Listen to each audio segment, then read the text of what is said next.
پیامی نو، سطر صفحه دیگر، کتابی تازه گشوده می شود.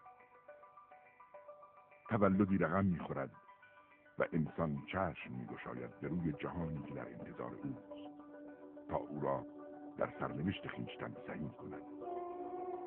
در روزگار شادی و اندوه، در کامیابی و رویش، در شکوه و شگفتی و در تلخکامی و غم.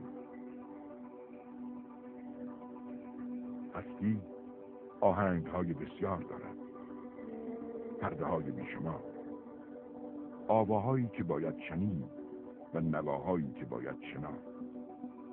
باید به ضرباهنگ آن پی برد و به رمزهای جاودانش دل سپرد.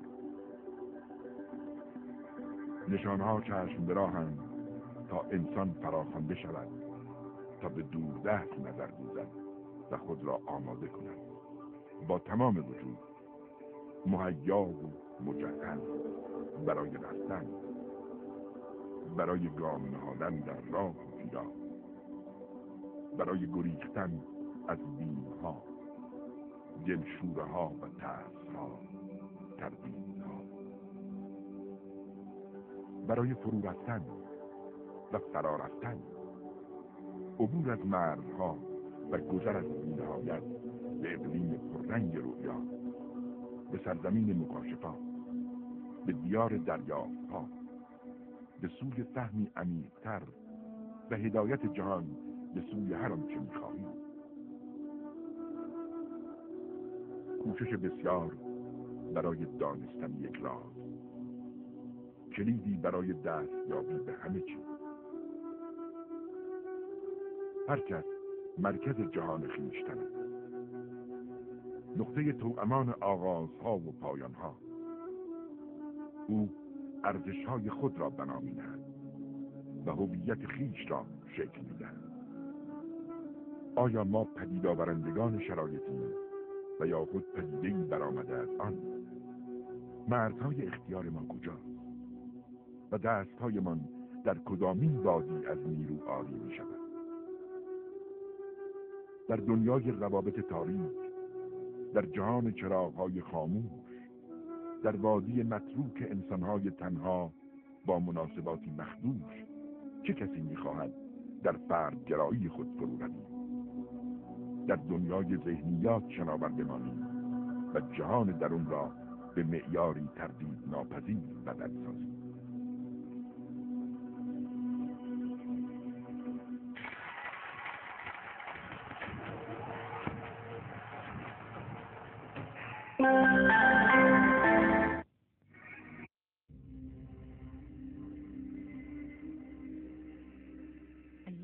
یه سال پیش زندگی من مثل ویرانه‌ای در اطرافم بود. خودم و زیر کوهی از کار دست کرده بودم. پدرم ناگهان فوت کرد و روابط اجتماعی دچار طوفان شده بود. در اون زمان هرگز نمیتونستم تصور کنم که از دل بزرگترین اندوهم عظیمترین نعمت به من عطا خواهد شد.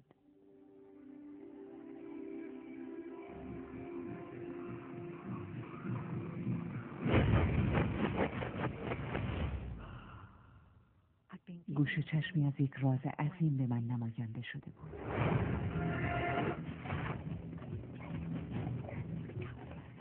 شروع به تعقیب رد پای این راز در صفحات تاریخ کردم.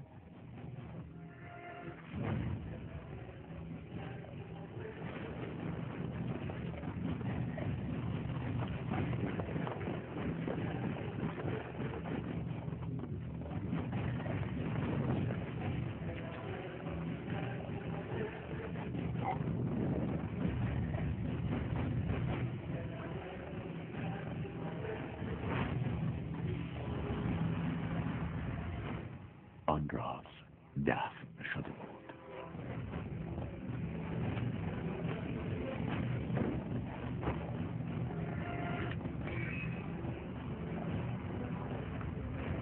آن راز مورد طمع واقع شده بود.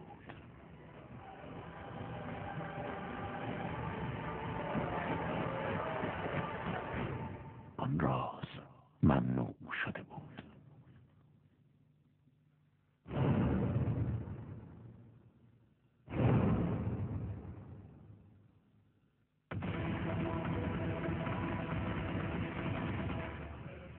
باورم نمیشد که تمام این افراد از اون اطلاع داشتن. اونا بزرگترین چهره‌های تاریخ بشری بودن.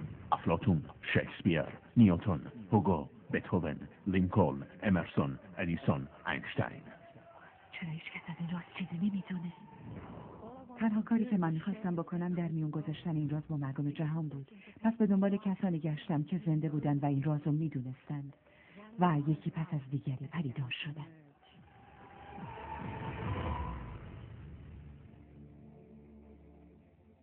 در واقع این راز هر چیزی رو که آرزو دارید بهتون میده.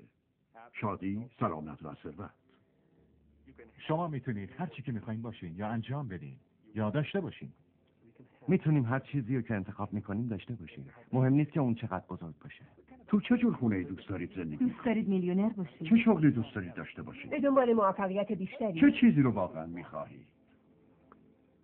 من شاهد رخ دادن معجزات زیادی در زندگی مردم بودم. معجزات اقتصادی، معجزات درمان جسمانی، بهبود روانی و بهبود روابط اجتماعی. دلیل رخ دادن تمام اینها دانستن روش بکارگیری این رازه.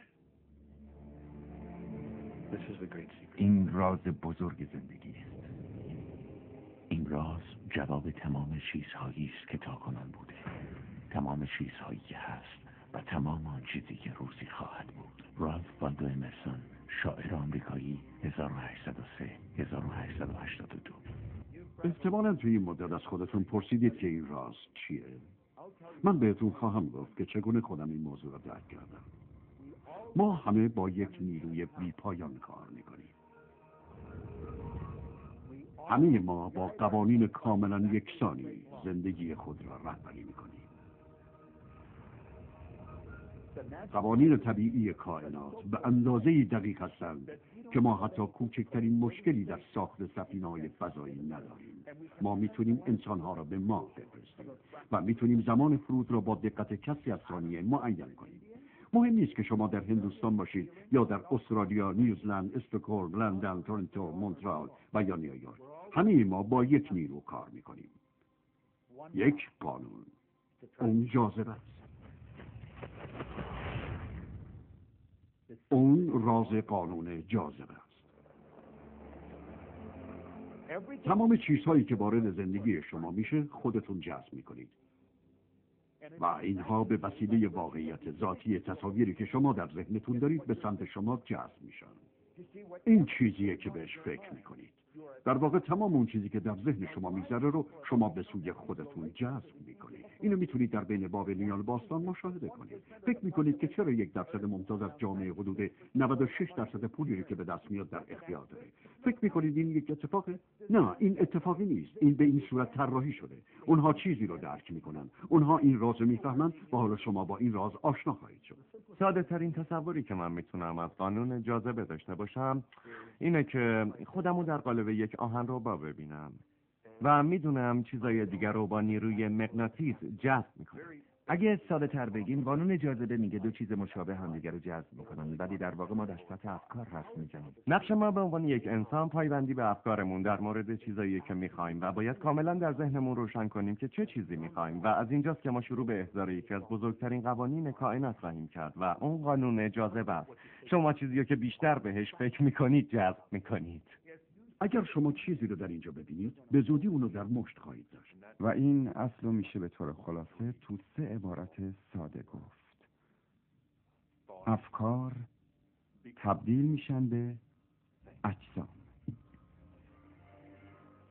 چیزی که بیشتر مردم اطلاع ندارن اینه که یه فکر فرکانس خاصی داره. هر فکری یه فرکانس داره. ما میتونیم یه فکر رو اندازه بگیریم. به همین خاطر اگه شما فکر رو بارها و بارها تو ذهنتون بیارید، مثل خریدن یه ماشین مدل جدید، به دست آوردن پولی که نیاز دارین، تأسیس یه شرکت، پیدا کردن نیمه گم شده‌تون، اون وقت اون فرکانس رو دارید به طور پیوسته منتشر میکنید. افکار در حال فرستادن سیگنال‌های مغناطیسی هستند که امثالشون رو به سوی شما جذب میکنن. خودتون رو ببینید که در وفور نعمت زندگی میکنید. اون وقتی که جذبش میکنید. همیشه همینطوره. هر دفعه جواب میده برای هر کس.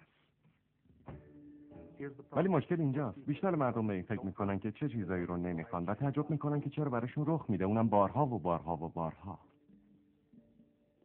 قانون جاذبه هیچ اهمیتی نمیده که شما چه چیزی رو خوب و چه چیزی رو بد به شما میارید، یا اینکه شما اون چیزو میخواین یا اینکه نمیخواین. اون به افکار شما جواب میده. پس اگه شما یه جا نشستید و به کوی از بدهکاری‌ها نگاه میکنید و احساس بسیار بدی دارید، این همون سیگنالیه که دارید به کائنات عرضه میکنید.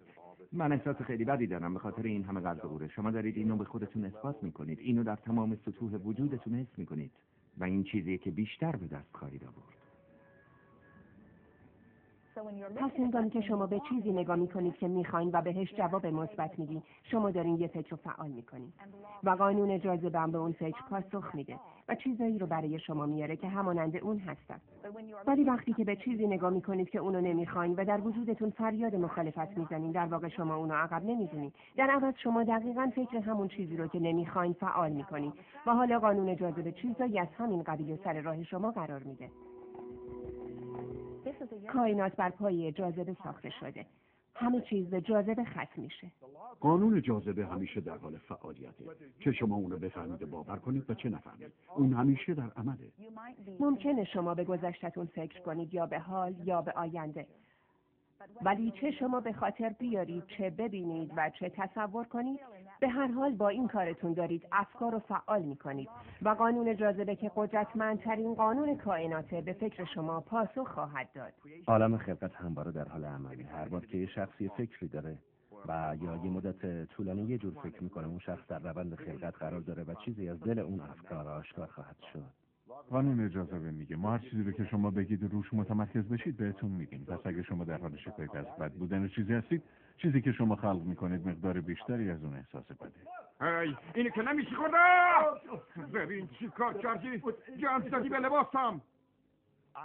من یه شاگرد داشتم به اسم رابرت خیلی افسرده بود و توی دوره آموزشی اینترنتی من شرکت کرده بود که ارتباط با من از طریق ایمیل هم بخشی از اون بود.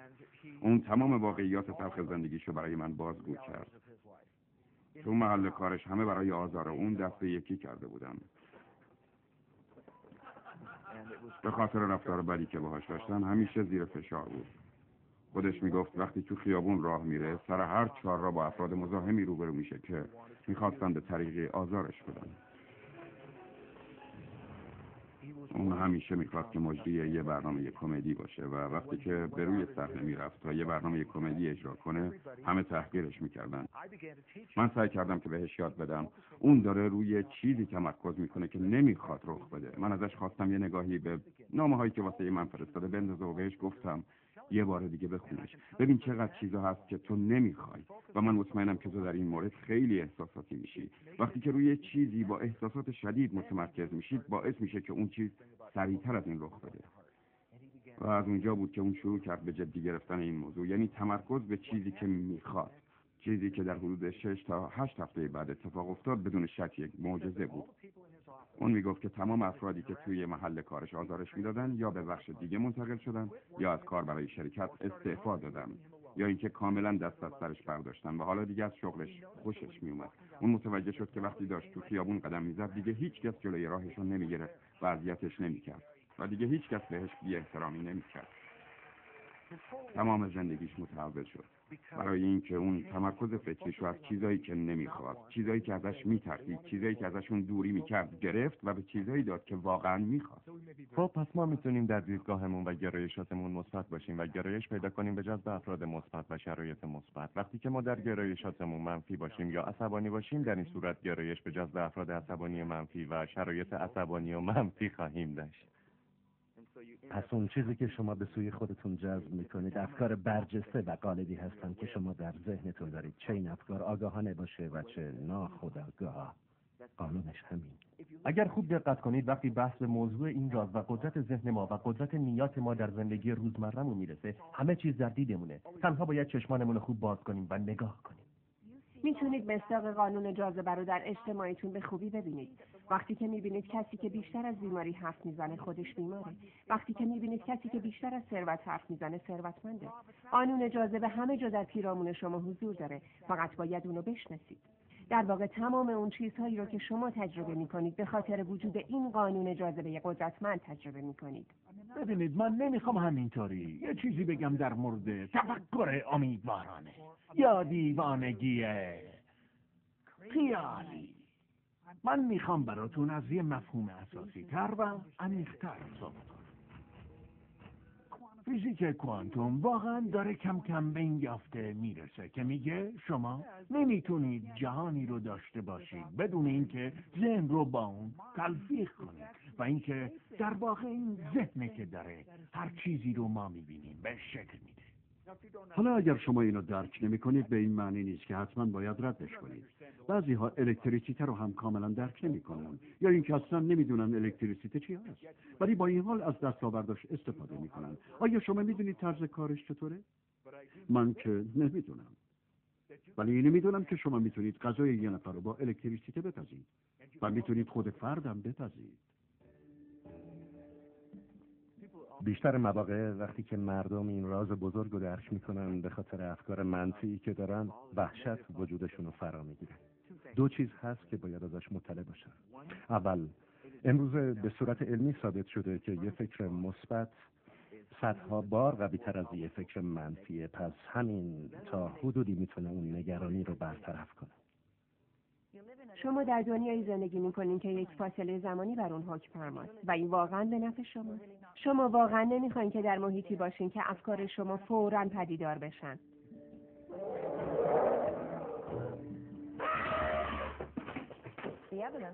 رخدادها به زمان نیاز دارن و این واقعا چیز خوبیه. خب پس باید سعی کنید که از افکارتون آگاهی داشته باشید. باید افکارتون رو به دقت انتخاب کنید و باید از این کار لذت ببرید، برای اینکه شما شاهکار زندگی خودتون هستید. شما در واقع میکلانج زندگی خودتون هستید. مجسمه که شما دارید میسازید خودتون هستید و این کارو با افکارتون انجام میدید.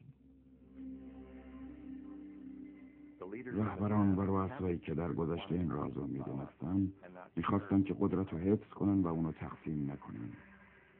به همین خاطر مردم رو بی اطلاع از این راز نگه می‌داشتن. مردم سر کارشون میرفتن، کارشون رو انجام میدادن، به خونه برمیگشتن. اونا روی یک غلطک قرار داشتن بدون هیچ قدرتی برای اینکه این راز بین تعداد کمی حفظ شده بود. ما در جهانی زندگی میکنیم که پر از قانون هاست، مانند قانون گرانش زمین. اگه شما از یه ساختمان بلند بیافتید پایین، مهم نیست که آدم خوبی هستین یا آدم بدی، حتما میخورین زمین. تمام چیزایی که الان در زندگیتون شما رو در بر گرفته، حتی چیزایی که شما از وجودشون شکایت دارید و خودتون جذب کردید. خب البته خودم میدونم که در اولین برخورد این چیزیه که شما دوست ندارید بشنوید. شما فوراً خواهید گفت من اون تصادف اتومبیل رو جذب نکردم، من این مشتری خاص رو جذب نکردم، من هرگز این بدهکاری رو جذب نکردم. تمام اون چیزایی رو که ازشون شکایت دارید خواهید گفت که شما جذب نکردید و من اینجا میخوام یکم در مقابلتون بایستم و بگم چرا شما اونا رو جذب کردید. و این یکی از سخت‌ترین فرضیه‌هاست که باید باور کنید. ولی وقتی که اونو پذیرفتید، زندگیتون رو تغییر میده. این قسمت عمده‌ای از همون راز بزرگیه که گفتم.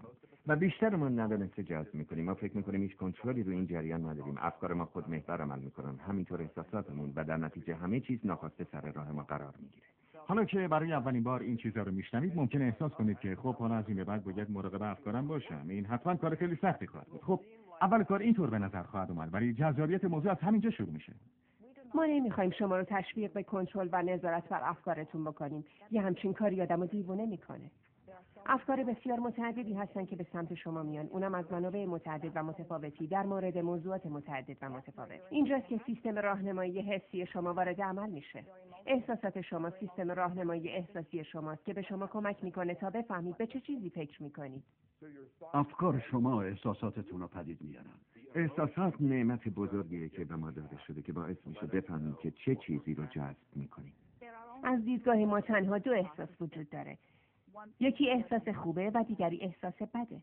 شما روی اونا اسمای بسیار متفاوتی میذارین، ولی اساساً تمام اون احساسات منفی، چه اسمشو بذارید احساس گناه، چه عصبانیت، چه ناامیدی، همه یک احساس یکسان براتون دارن. احساس خوبی نمی‌کنید و تمام اونا مثل یک راهنما میمونن که میگن اون چیزی که الان دارید بهش فکر میکنید با اون چیزی که واقعاً میخواید همجهت نیست. در یه گفتار دیگه بهش میگن فرکانس بد یا ارتعاشات بد یا هر چیزی که میخواین اسمشو بذارید.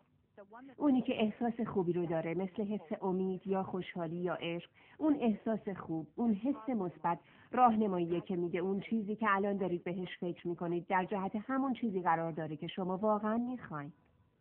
خب پس به همین آسونیه. الان دارم چه چیزی رو جذب میکنم؟ احساس خوبی دارم. خیلی خب، پس همین احساس رو داشته باش. احساسات ما یه مکانیسم ارزیابی برای ما درباره اینکه داریم راه درست رو میریم یا نه، که روشمون درسته یا غلط. هرچه احساس بهتری داشته باشید جهتگیریتون بهتره. هرچه احساس بدتری داشته باشید جهتتون اشتباه تره. وقتی که دارید در بین تجربیات متفاوت روزانه‌تون حرکت میکنید، کاری که شما انجام میدید اینه که افکاری رو پدید میارید که اونا در واقع تجربیات آینده‌تون رو برنامه ریزی میکنن. و از روی احساسی که دارید میتونید بگید که آیا اون چیزایی که دارید به سمتشون حرکت میکنید وقتی به دستشون میارید خوشحالتون میکنه یا نه؟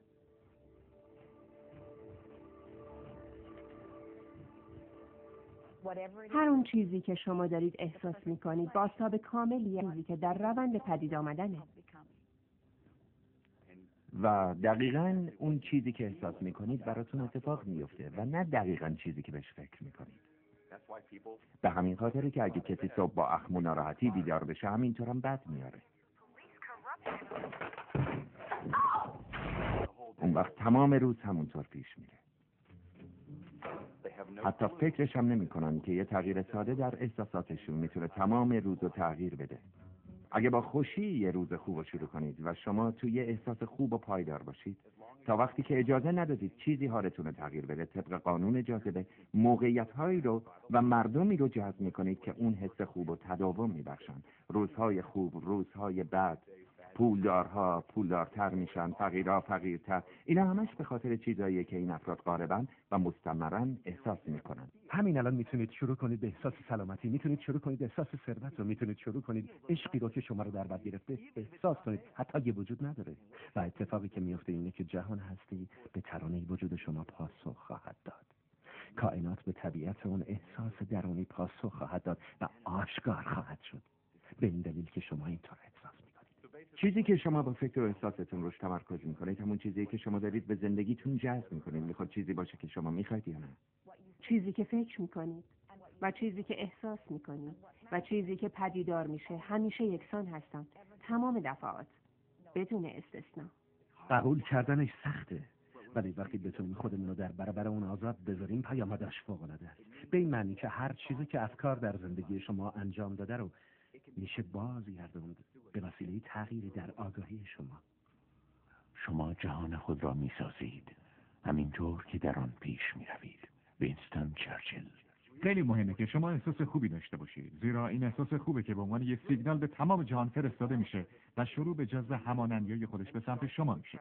پس شما هرچی احساس بهتری داشته باشید بیشتر میتونید چیزایی رو جذب کنید که به شما حس خوبی میدن و میتونن همچنان شما رو بالاتر و بالاتر ببرن. وقتی که احساس شکست میکنید هیچ میدونید که خیلی ساده میتونید تغییرش بدید. کافیه یه موسیقی زیبا گوش بدید، آواز بخونید، این کار حستون رو تغییر میده. یا به یه چیز زیبا فکر کنید، به یه نوزاد فکر کنید، یکی که دوستش دارید و روش توقف کنید. اون فکر رو واقعا تو ذهنتون نگه دارید و هر چیز دیگه ای رو بریزید بیرون. برای مثال این اصل حیوان دستآموزتون هم در بر میگیره که من فکر میکنم فوق‌العاده است، چون شما رو توی حالت احساسی بی‌نظیر قرار میده. وقتی نسبت به حیوانتون احساس عشق میکنید، این احساس عشق خیلی بزرگه که میتونه خوشبختی رو به زندگی شما بیاره. و واقعا چه نعمتی. و هنگامی که شما به این راه و روش عادت کنید، وقتی شروع کنید به راهنمایی افکارتون بر اساس احساسی که اونا براتون پدید میارن و هنگامی که شروع کنید به توجه به رابطه‌ای که بین احساسات شما و افکار شما و چیزی که براتون اتفاق میفته، زودتر از اونی که فکر میکنید خواهید دید که شما خالق زندگی خودتون هستید و کسایی که شما را از دور میبینن از دیدن زندگی کامل و بی‌نظیر شما در تعجب میمونن. از موقعی که من این رازو فرا گرفتم و اونو در زندگیم به کار بستم، زندگی من واقعا جادویی شده. فکر میکنم این همون زندگی که همه آرزوشو دارن و زندگی من همواره همینطوره. زندگی میتونه کاملا رویایی باشه و اینطور هم خواهد بود اگر شما از این راز استفاده کنید.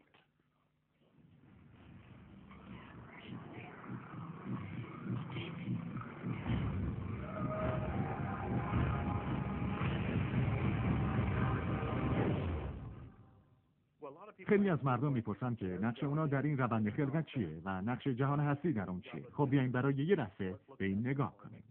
بیایید از داستان علایالدین و چراغ جادو برای این کار استفاده کنیم. از من شنیدید. میدونیم که علایالدین چراغ جادو رو پیدا میکنه و گرد و غبارش رو میگیره و ناگهان غول چراغ میاد.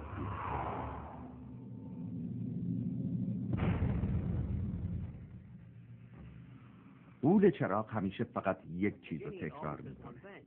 فرمان بردارم سرورم. میدونید که الان ما فکر میکنیم اون 3 آرزو داشته، ولی اگه شما رد پای داستان رو تا مبدأش دنبال کنید ببینید که به هیچ وجه اینطور نیست. محدودیتی وجود نداشته.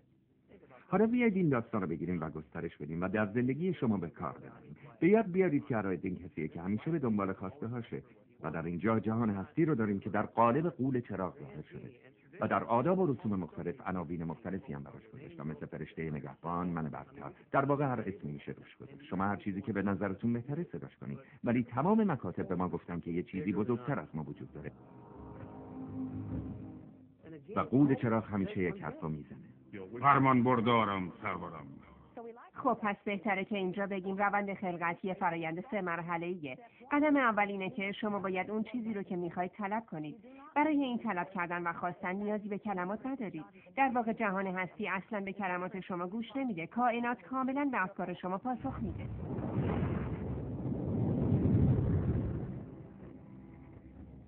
واقعا چه چیزی رو میخواید؟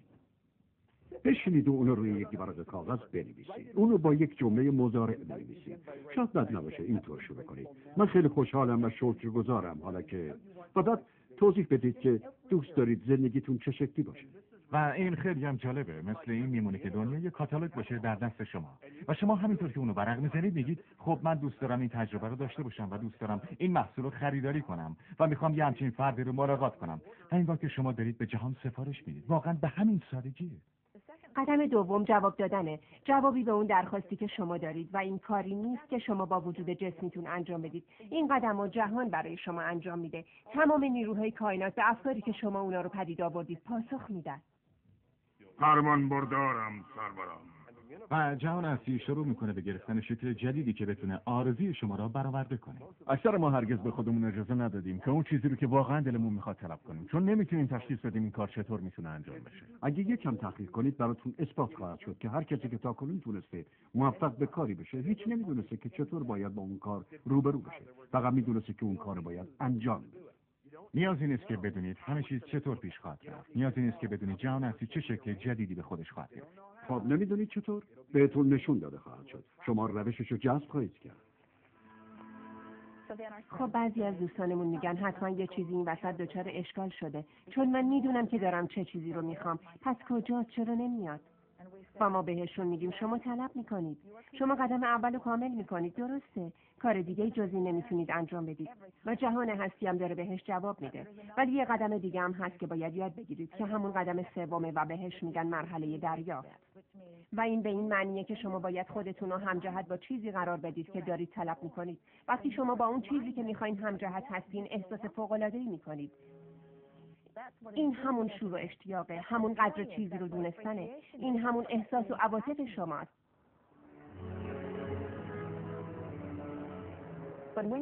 ولی وقتی شما احساس یأس میکنید یا ترس یا عصبانیت، اینها نشانگرهای قدرتمندی هستن از اینکه شما همکنون همجهت نیستید با اون چیزی که واقعا میخواید.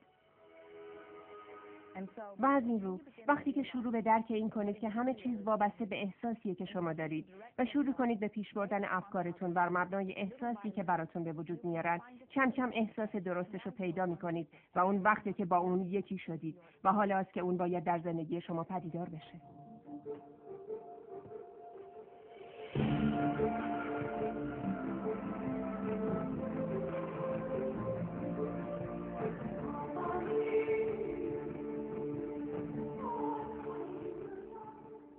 و هنگامی که این رویا رو به یک واقعیت تبدیل کردید، شما در موقعیتی قرار میگیرید که میتونید رویاهای بزرگتر و بهتری بسازید و این همان فرایند خلقته.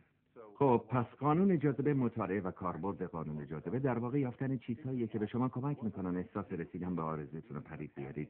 برید یه دوری با اون ماشین بزنید، برید اساسیه اون خونه رو بخرید، وارد خونه بشید، هر کاری که لازمه تا به شما احساس رسیدن به آرزوتون رو بده انجام بدید و اونا رو به خاطرتون بسپارید. هر کاری که به شما کمک کنه به این هدف برسید عملاً به شما کمک میکنه که اون رو جذب کنید.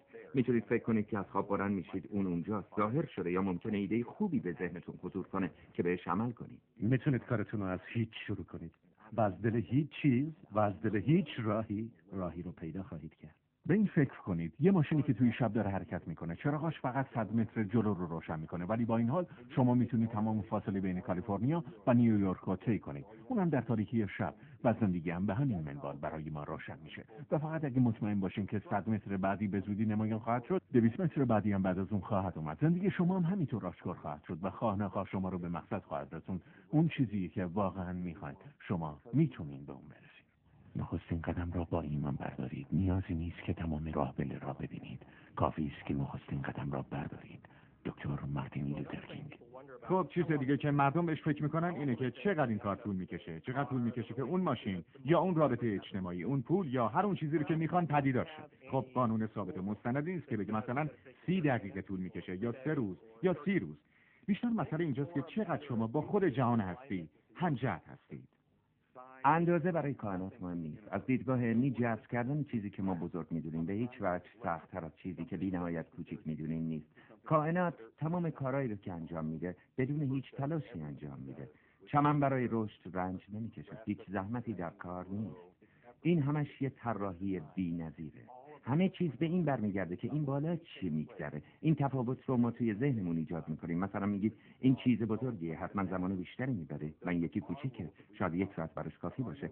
میبینید اینها قانونایی هستن که ما تعیین میکنیم، ولی در نظر کائنات هیچ قانونی وجود نداره. بعضی مردم با چیزای کوچیک‌تر راحت‌تر کنار میان و برای همین بعضیا با یه چیز کوچیک شروع میکنن. مثلا یه فنجون قهوه، امروز تصمیم بگیرید به خودتون قهوه بدید. تصور کنید با یه دوست قدیمی که مدت زیادی ندیدینش صحبت میکنید. یه دفعه یه نفر در مورد اون فرد حرف میزنه، یا خودش بهتون تلفن میکنه یا نامش میرسه. من تو ذهنم یه جای پارک و دقیقاً همون جایی که میخوام تصور میکنم و 95% اوقات همون جا گیرم میاد و من راحت توش پارک میکنم. 5% مواقع هم 1-2 دقیقه همونجا منتظر میشم تا یه نفر ماشینشو در میاره و من جای اون پارک میکنم. این دقیقاً همون کاریه که من همیشه انجام میدم.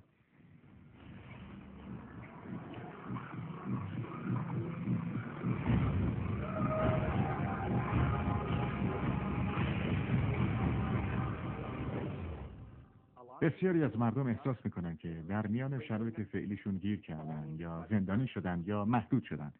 و من سعی دارم این نکته رو بگم که شرایط فعلی شما هر چی که باشه فقط واقعیت فعلی زندگی شماست و واقعیت فعلی در نتیجه دیدن این فیلم و شروع به استفاده از این راز شروع به تغییر خواهد کرد. و بعضی وقتا به نظر میاد که شما گیر افتادید. این به این خاطره که شما به تفکر به موضوعات فعلی بیشتر و بیشتر ادامه میدید و به همین خاطر انتظار میره که همون نتایج رو هم بگیرید، بازم بیشتر و بیشتر. و دلیلش اینه که اکثر مردم بیشترین افکارشون رو به عکس‌العمل نشون دادن به چیزایی که مشاهده میکنن اختصاص میدن. ببینید، اگه شما فقط به اون چیزی که هست نگاه کنید، پس فقط دارید به اون چیزی که هست فکر میکنید. و هنگامی که دارید به اون چیزی که هست فکر میکنید، قانون جاذبه هرچه بیشتر از همون بهتون میده. و بعد اگه شما فقط به اون چیزی که هست نگاه کنید، پس فقط دارید به اون چیزی که هست فکر میکنید و قانون جاذبه بازم بیشتر از همون بهتون میده و مدام تکرار میشه. باید یک راهی رو پیدا کنید که به اون چیزی که هست از یک نقطه نظر متفاوت نزدیک بشید. بیشتر مردم به شرایط فعلیشون نگاه میکنن و میگن این من هستم، ولی این شما نیستید. این چیزیه که شما بودید. بیاین همین الان یه نگاهی به شرایط و روابط فعلی شما بندازیم. بیاید برای مثال فرض کنید پول زیادی تو حساب بانکیتون ندارید، یا مثلا روابط اجتماعی که میخواید ندارید، یا سلامتی و تناسب اندامتون اون چیزی که میخواید نیست. این پیامر باقی مونده افکار و اعمال گذشته شماست. خب پس ببینید، ما همواره داریم در همین باقی مانده افکار و اعمالی که در گذشته مرتکب اونها شدیم زندگی میکنیم. وقتی شما به حال و روز فعلیتون نگاه میکنید و خودتون رو بر مبنای اون تعریف میکنید، خودتون رو محکوم کردید به داشتن دقیقاً همین حال روز در آینده. هر آنچه ما هستیم نتیجه افکاری است که ما داشته ایم. بودا. خب حالا چه کاری میتونید انجام بدید که با اون شروع کنید و زندگیتون رو تغییر بدید؟ من بهتون 2-3 تا چیز میگم. شروع کنید به تهیه یه فهرستی از چیزایی که از داشتنشون شکرگزارید. با این شروع کنید چون این کار انرژیتون رو بالا میبره. شروع میکنه به تغییر دادن افکارتون.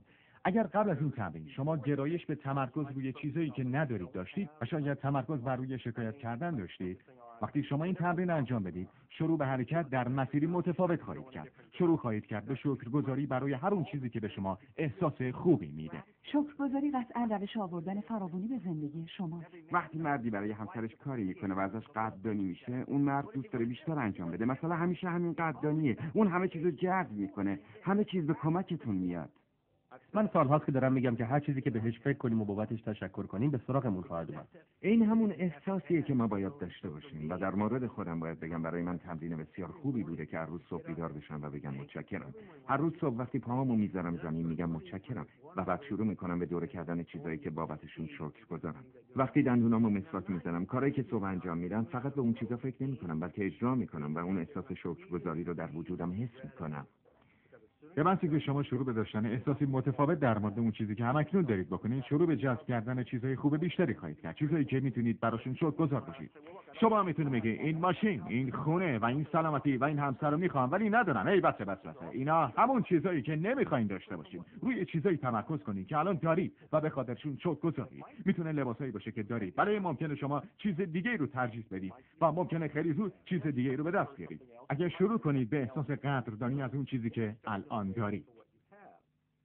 من فکر میکنم برای هر کسی موقعیتایی پیش میاد که بگه خدایا هیچی درست پیش نمیره، همه چیز بد پیش میره، یه مشکلاتی تو خانوادم پیش اومده. من یه سنگ پیدا کردم که الان این که اینجا نشستم اونو تو دستم گرفتم. همیشه میتونید اونو همراه من ببینید. اونو گذاشتم توی جیبم.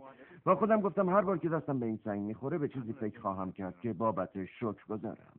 بعد هر روز از خواب بیدار میشم و شلوارمو از رو جا رختی برمیدارم و اونو میذارم تو جیبم و اون چیزایی رو که بابتشون شکرگزارم و مرور میکنم. شبا جیبمو خالی میکنم و دوباره اونجاست. من با اون تجربیات متفاوتی هم داشتم. یه دوستی داشتم از آفریقای جنوبی. اونو دید که از جیبم افتاد و ازم پرسید این دیگه چیه؟ اون چیه؟ من براش توضیح دادم و اونم از اون به بعد بهش میگفت سنگ شکرگزاری. سنگ شکرگزاری. 2 هفته بعد ازش یه ایمیل اومد از آفریقای جنوبی. اون گفته بود پسر من داره از یه بیماری نادر میمیره، یه جور هپاتیت گرفته. اون گفت میشه برای من 3 تا سنگ شکرگزاری بفرستی؟ اونا سنگای معمولی بودن که از تو خیابون پیداشون کرده بودم. خب منم گفتم حتما. من باید مطمئن میشدم که اونا سنگای خیلی ویژه‌ای بودن و برای همین رفتم لب رودخونه، گشتم و سنگای مناسب رو پیدا کردم و اونا رو براش فرستادم. 4-5 ماه بعد یه نامه دیگه از اون برام اومد. گفته بود پسرم بهتر شده، حسابی سر حال شده و بازم گفته بود که ولی باید یه چیزی رو بدونی. اون گفت ما تا حالا بیشتر از 1000 قطعه سنگو به قیمت $10 فروختیم به عنوان سنگای شکرگزاری و کلی پول برای خیریه جمع آوری کردیم. خیلی ازت متشکرم. پس این خیلی مهمه که اخلاق شکرگزارانه داشته باشیم. یه چیز دیگه که من میتونم پیشنهاد کنم که شما انجام بدید تا زندگیتون رو متحول کنید و باید بگم این اونقدر بزرگه که نمیتونم کلمات مناسب رو برای توصیف اینکه این تا چه اندازه میتونه براتون قدرتمند باشه پیدا کنم. تصور کردن.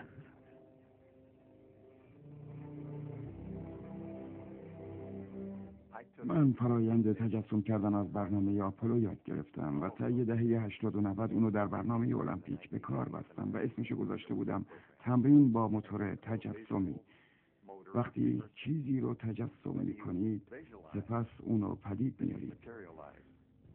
و نکته جالب در مورد ذهن اینه که ما قهرمانان و ورزشکاران المپیک آوردیم و به دستگاه‌های ارزیابی زیستی خیلی پیچیده متصل کردیم و ازشون خواستیم مسابقهشون رو فقط در ذهنشون انجام بدن. خیلی شگفت انگیز بود. با اینکه اونا اون مسابقه رو در ذهنشون داشتن میدویدن، همون عضلات با همون ترتیبی کار کردن که انگار اونا در مسیر واقعی دارن میرن. چطور این ممکن بود؟ چطور ذهن نمیتونه این تفاوت رو تشخیص بده که آیا واقعا شما دارید اون کار رو انجام میدید یا این فقط یه تمرینه؟ وقتی که دارید تجسم میکنید، وقتی که اون تصویر داره تو ذهن شما پخش میشه، همیشه فقط و فقط به نتیجه پایانی تمرکز کنید.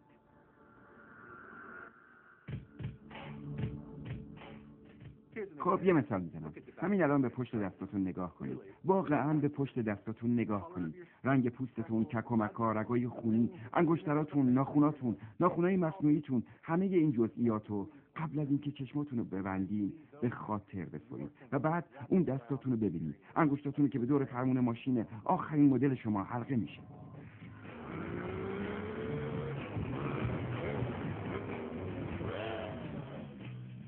این یه تجربه کاملا تصویریه، خیلی واقعیه. در این لحظه خیلی واقعیه. اونقدر که حتی دیگه احساس نمی‌کنید که به اون ماشین نیاز دارید، چون احساس می‌کنید که الان اونو دارید.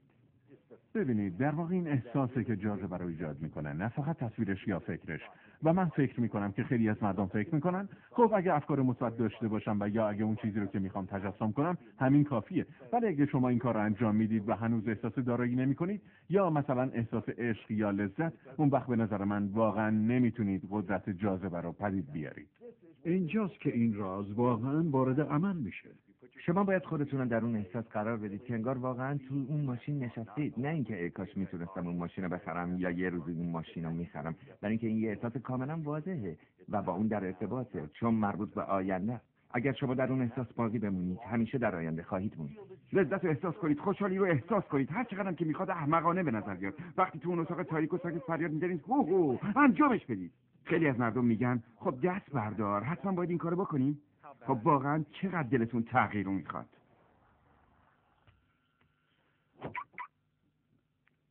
و اون احساس و اون بینش درونی تبدیل خواهد شد به یک دروازه گشوده که از درون اون قدرت کائنات نمودار خواهد شد. قدرت چیست؟ من نمیتوانم بگویم، تنها میدانم که وجود دارد. الکساندر گراهام بل. وظیفه ما این نیست که چگونه رو دریابیم، چگونه خودش نمایان خواهد شد از بطن پایبندی و ایمان به چیزی که داریم. چگونه جزو قلمرو کائنات هستید. اون همیشه کوتاه‌ترین و نزدیکترین و سریعترین و هماهنگترین راه بین شما و رویای شما رو میشناسه. اگه اینو به عهده کائنات بگذارید، حتما متعجب و شگفت زده خواهید شد از اون چه به شما داده میشه. اینجاست که معجزات پدیدار میشه. خب باید بهتون بگم که لازمه این کارو هر روز به دقت انجام بدید، ولی بهتون هم هشدار میدم که این هرگز نباید یه چیز روزمره باشه. اون چیزی که واقعا نهایت اهمیت رو در مورد این راز داره اینه که احساس خوبی داشته باشید. باید در تمام مراحل احساس نشاط بکنید. باید هیجان داشته باشید، خوشحال باشید، سرحال باشید تا جایی که امکان داره.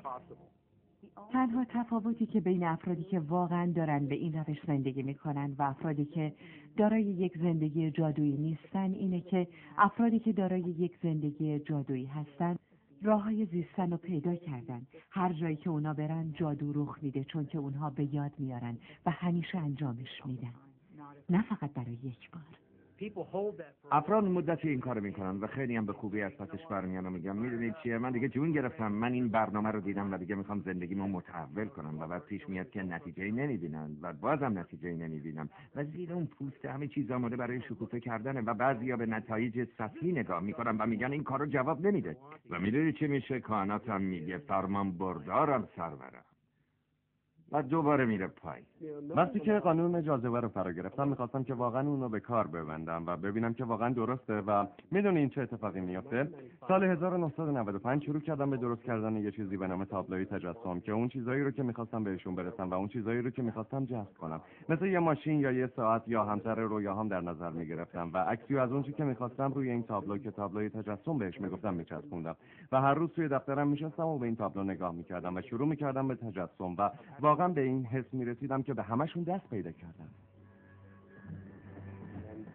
داشتیم برای اسباب‌کشی آماده میشدیم و تمام اساسیه رو و تمام جعبه ها رو میذاشتیم توی انبار و در طی 5 سال من 3 بار اسباب‌کشی کردم و در آخرم به کالیفرنیا رفتم و این خونه رو خریدم و حدود 1 سالم تعمیرش کردم و بعد تمام اساسیه‌مو از خونه 5 سال پیشم به این خونه آوردم. یه روز حدود ساعت 7:30 صبح پسرم اومد توی دفتر من و یکی از جعبه هایی که 5 سال بود بسته‌بندی شده بود درست جلوی در بود و پسرم اومد تو و نشست رو اون جعبه و شروع کرد به کوبیدن روی جعبه و من گفتم عزیزم میشه لطفاً بس کنی، من اینجا دارم کار میکنم. چیزی اینجا باز بدم؟ خب عزیزم اونا تابلوهای تجسم تابلوی منن. تجسم دیگه چی؟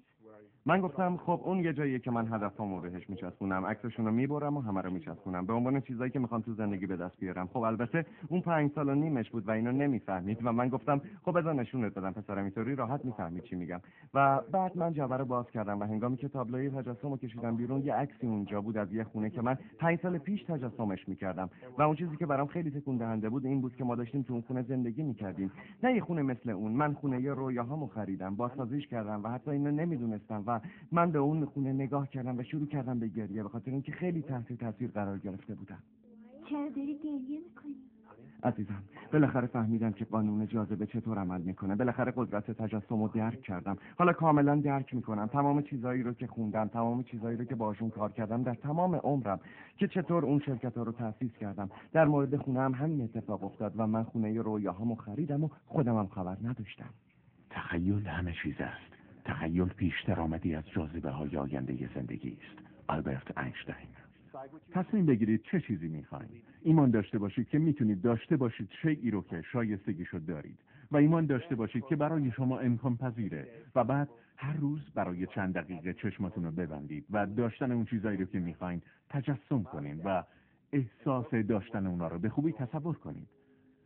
از اون بیاید بیرون و به چیزایی فکر کنید که الان به خاطرشون شکر گذارید و واقعا ازش لذت ببرید. باشه؟ و بعد روزتون رو ادامه بدید.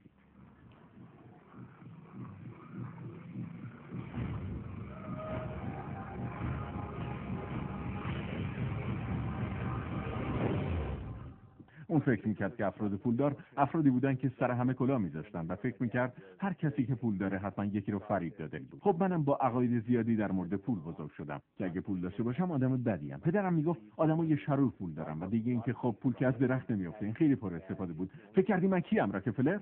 این یکی از عبارات مورد علاقهش بود. خب من با این عقیده راسخ بزرگ شدم که زندگی سخته، باید رنج کشید و وقتی با استون آشنا شدم عملا شروع به تغییر زندگیم کردم. And it was only when I met W. Clement Stone that I literally began to shift my life. هر آنچه را که ذهن انسان بتواند درک کند میتواند به دست بیاورد. W. کلمنت استون. وقتی که من با استون کار میکردم اون بهم گفت میخوام که یه هدف مشخص کنی که اونقدر بزرگ باشه که اگه بهش برسی از تعجب خشکت بزنه و اینو بدونی که فقط به خاطر چیزی که من به تو یاد دادم تونستی به این هدف برسی. خب اون موقع من سالی حدود $8,000 درآمد داشتم و به دلایلی میخواستم هدفمو انتخاب کنم که بشه ارزش مشخصی براش قائل شد. پس من گفتم من میخوام $100,000 در یک سال در بیارم. و هیچ ایده‌ای هم نداشتم که چطور این کارو بکنم. هیچ استراتژی و هیچ امکانی رو تصور نمی‌کردم، ولی با خودم گفتم من اینو اعلام می‌کنم، واضح بیان می‌کنم و بهش ایمان خواهم داشت. یه جوری رفتار می‌کنم که انگار اتفاق افتاده و منتشرش می‌کنم و من این کارو کردم. و یکی از اون چیزایی که اون یادم داد این بود که هر روز چشمو ببندم و اهدافمو تجسم کنم به شکلی که الان بهشون رسیدم. و منم برای خودم یه اسکناس $100,000 درست کرده بودم که چسبونده بودمش به سقف. اینطوری اون اولین چیزی بود که بعد از بیدار شدنم می‌دیدم. به بالا نگاه می‌کردم و اون اینجا بود و بهم یادآوری می‌کرد که خواسته من اینه و بعد من چشامو می‌بستم و داشتن این $100,000 رو تجسم می‌کردم. روش زندگیمو. جالب این بود که در 3 روز آینده هیچ اتفاق خاصی نیفتاد. خیلی ناگهانی وقتی زیر دوش بودم یه ایده $100,000 به ذهنم رسید. من یه کتاب داشتم که خودم نوشته بودم و به خودم گفتم که اگه بتونم 400,000 نسخه از کتابمو هر کدوم 25 سنت بفروشم اون وقت $100,000 گیرم میاد. خب کتاب که آماده بود ولی من هرگز این فکر رو نداشتم. فکر میکنم یکی از رازها هم همین باشه. وقتی شما افکار الهام شده ای دارید باید بهشون اعتماد کنید و باید به اونها عمل کنید. خب ولی من نمیدونستم چطور باید این کارو بکنم. نمیدونستم که چطوری میتونم 400,000 نسخه رو بفروشم. هرگز این کارو نکرده بودم. و بعد من مجله نشنال انکوایر رو تو سوپرمارکت دیدم. من اونو میلیون‌ها بار دیده بودم و فقط به عنوان پس زمینه، ولی ناگهان اون به طرف من پرید و شد تصویر اصلی. من فکر کردم اگه خواننده‌های مجله در مورد کتاب من بدونن مطمئنا 400,000 نفر خواهند رفت و اونو خواهند خرید. نسخه زیبایی بود. میخوام باهاتون مصاحبه کنم. بذارید کارتمو بهتون بدم. خبرنگار کجایی؟ من آزاد کار میکنم. مقالاتمو میدم به نشنال انکوایرر. یاد سریال ماجراهای باور نکردنی افتادم. نه فهمیدم این واقعیت داره. بعد اون مقاله چاپ شد و فروش کتاب من شروع کرد به بالا رفتن. ولی اون نکته‌ای که من میخوام بگم اینه که من داشتم تمام این اتفاقات متفاوت رو اون خبرنگار رو به زندگیم جذب میکردم. خلاصه اینکه من اون سال $100,000 رو به دست نیاوردم. ما $92,327 در آوردیم. ولی فکر میکنید که افسرده شده بودیم و میگفتیم نه جواب نمیده؟ نه، ما میگفتیم خدایا این شگفت انگیزه. و حتی همسرم به من گفت وای اگه این برای $100,000 عملیه فکر میکنید برای $1,000,000 هم باشه؟ و من گفتم نمیدونم، فکر میکنم بشه، بیا امتحانش کنیم. و ناشر من در واقع برام یه چک کشید. اون چک حق تلف بود برای اولین کتاب سوپ مرغ برای رو. اون یه صورت خندان روی امضاش کشیده بود چون اولین چک $1,000,000